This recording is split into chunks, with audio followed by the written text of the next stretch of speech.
now in the main module assembly of 2G. The module assembly is among the first steps of creating a full CHP unit. In this building we are working on a 2, depending on demand, 3-shift system.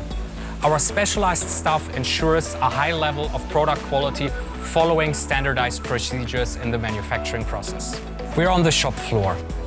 The product portfolio of 2G comprises of units between 20 and 4,000 kilowatt of electrical capacity for various gas types, including hydrogen. The manufacturing process includes the assembly of generator, engine, base frame, pump seat exchangers, as well as various other components. The typical application for a cogeneration system can be in the agricultural sector, waste to energy, the food and beverage industry, the chemical industry, as well as various other sectors. The average production time, depending on the cogeneration type, ranges from 6 to 26 weeks.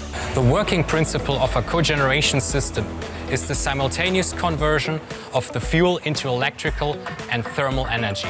I'm standing here in front of the core piece of the cogeneration system, the engine.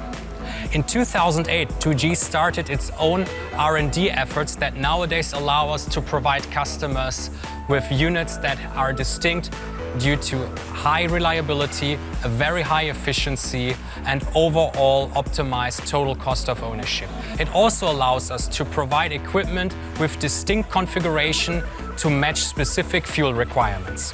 With 50 engineers and technicians in our R&D department alone, 2G has developed its own distinct engine features such as pistons, cylinder heads, liners, spark plugs, turbocharger, gas mixer, and various other components that allows for a distinct configuration of the engine to the specific requirements on site. Let it be climate, altitude, as well as various gas types.